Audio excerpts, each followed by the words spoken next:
평생 교사를 하면서 6, 7개월 정도 잡고 공부를 했었고 결과적으로는 의대, 환의대, 약대를 붙었었던 상태입니다.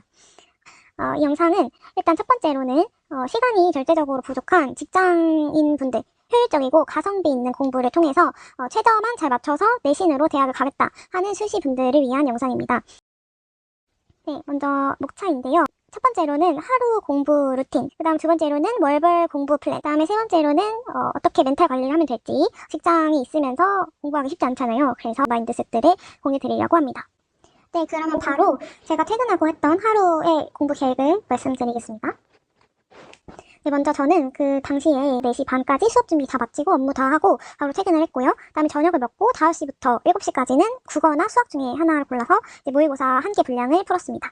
그 다음에 7시부터 9시까지는 영어 모의고사 한 개 분량을 풀고, 그 다음에 영어 단어, 몰랐던 단어들을 외웠고요. 그 다음에 10시부터 12시까지는 탐구 공부를 했습니다. 탐구는 너무 오랫동안 안 해서 개념이 별로 남아있지 않았기 때문에 수특수한 모고를 다 풀었습니다. 그 다음에 12시부터 1시까지, 저는 보통 1시에는 자는 편이었는데 그래야 다음날 직장 출근해서 무리가 없었기 때문에 1시까지는 그날 하루 동안 헷갈렸던 개념들을 다시 한번 재정리하고 오답을 정리하는 시간을 가졌던 것 같습니다.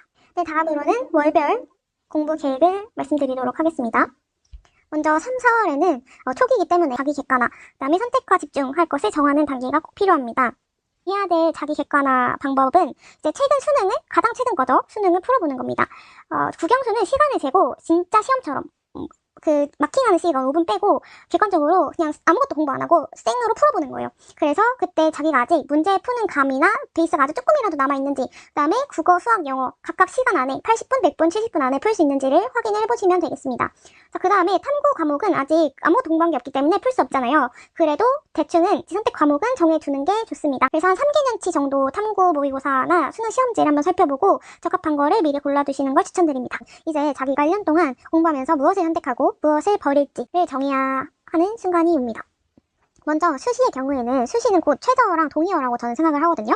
그래서 제가 그때 집중을 했던 것은 바로 국영수 기출입니다. 국영수는 딱 모의고사만 풀고 들어가겠다라는 마음가짐이었고요. 그 다음에 탐구의 경우에는 너무 오랫동안 보지 않았던 과목들이기 때문에 연계교재를 탐구는 가져가겠다라고 해서 수특과 수완을 푸는 것에 집중했습니다. 아무래도 직장인분들이시기 때문에 시간이 절대적으로 부족해서 버려야 될 것은 저 같은 경우에는 저는 국영수 중에 하나를 버렸어요. 저는 수학을 버렸는데 제가 문과 출신이어서 그렇기도 하고, 일단 국영수 3개를 모두 끌고 가기에는 1년 동안 너무 시간이 짧아요. 그래서 단기간에 성적이 오르지 않는 과목들이기 때문에 그 중에 2개만 가져가고 하나를 탐구로 해서 3합 최저를 맞추는 것을 저는 추천드립니다. 그 다음에 아까 말씀드렸듯이 국영수, 수특, 수화는 아예 풀지 않았습니다.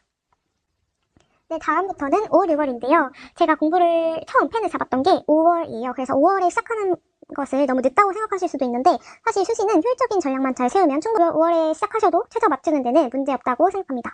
5, 6월에 가장 중점적으로 뒀던 것은 탐구의 개념을 탄탄히 하는 것입니다. 그를 위해서 저는 EBS 수특 강좌를 들어서 탐구 개념을 2회독 정도를 돌렸고요. 따로 다른 어떤 사설, 인강 강좌 커리는 타지 않았습니다. 그래서 그 2회독을 하면서 탐구 담거나 노트를 제가 하나씩 만들었어요. 그래서 시간 날 때마다 그거를 봤습니다. 네, 두 번째로는 개념을 적용해야 되잖아요. 그래서 그 적용할 수 있는 것을 수능 특강을 풀면서 적용을 하기로 했습니다. 지금 보시면 이건 생활과 윤리 수능 특강인데요. 총 8단원 정도 되기 때문에 일주일간 한 2단원 정도씩만 잡고 풀면은 한 4주면은 수능 특강을 다 풀 수가 있거든요. 그래서 한 달 동안 수특을 다 풀고 그 다음에 수능 특강 틀린 부분은 당연히 여러 번 해독을 하면서 오답 정리를 해야겠죠. 자, 그 다음에 국어랑 영어는 아까 말씀드렸듯이 마더텅이나 자유스토리 같은 모의고사 문제집, 기출문제집을 활용해서 일주일에 하나 정도만 이때는 시간을 재서 풀면서 문제 푸는 감만 유지를 했습니다. 제가 썼던 문제집입니다. 네, 다음으로는 7, 8월인데요. 절대 잊어버리지 말아야 될 수능 원서 접수를 해야 될 때입니다.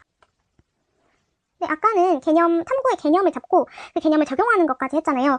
이제는 이 개념을 심화 발전시킬 때입니다. 그거를 뭘로 하냐? 아까는 수능 특강으로 했는데 지금은 탐구 수능 완성을 다 푸는 걸로 하면 됩니다. 자, 그러면 이제 탐구의 경우에 수능 특강과 수능 완성을 다 풀게 되었잖아요. 그래서 그 오답 부분을 여러 번 한 2, 3회독 정도 합니다. 자, 예를 들어서 이게 아마 생활과 윤리 수능 완성 차례인데요. 총 15개 정도 단원이 있으니까 일주일에 3개 정도, 3단원 정도 잡고 풀면은 또 이것도 한 달 정도 만에 다 풀 수가 있어요. 네, 그 외에도 영어 공부법이랑 국어 공부법을 많이 물어봐 주셨는데, 영어는 딱히 방도를 할 게 없고 시간 줄이는 데는 역시 수능 빈출 어휘들을 외우는 게 제일 좋아서, 저는 수능 영어 단어집 그 마더텅 사면은 거기 안에 끼워져 있는 미니 단어집이 있거든요. 그 단어집에 있는 모든 단어들을 그냥 다 외우는 걸로 영어 공부를 대신했습니다. 또 국어의 경우에는 수특 수완 다 버리면 연계 작품 어떡하냐라고 하시는데, 그거는 이제 블로그들 중에서 문학 연계 작품들을 요약 해설해 놓은 블로그들이 있어요. 그래서 그걸 이용해서 뭐 버스 같은 그런 대중교통 이용할 때나 잠시간에 한번 쓱쓱 넘겨만 보면서 이런 작품이 있구나 하고 해독하고 넘어갔습니다. 자, 이제 대망의 9월에서 11월인데요. 초등학교에서는 2학기 시작으로 많이 바쁘실 때지만 이제 9월 초 원서 접수, 대학교 원서 접수 잊지 않으셔야 되겠고요. 그 다음에 9월 모의고사, 수능 등의 빅 이벤트를 체크하셔야 됩니다. 네, 8월까지 탐구 영역 완성과 심화 발전을 마쳤다면 이제는 기계적으로 마치 문제 푸는 기계처럼 마더텅, 자릿소리, 또 모자라면 사설 모의고사까지 풀면 됩니다. 저의 경우에는 한지 생윤을 했어요. 그래가지고 그 중에 한지는 이기상 모의고사를 풀었고요. 인강은 듣지 않았는데 그냥 모의고사만 사설로 풀었어요. 그 다음에 생윤의 경우에는 현자의 돌이라는 모의고사를 추천드립니다. 요거가 제가 풀었던 문제집들이 되겠고요.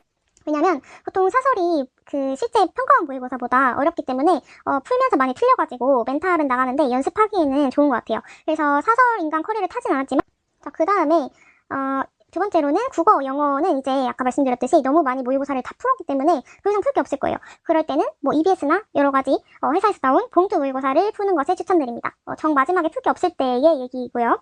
그 다음에 9월, 10월 모의고사의 경우에는 재수생들도 같이 보는 실전이니까 꼭 풀고 등급 체크를 해보시길 바랍니다.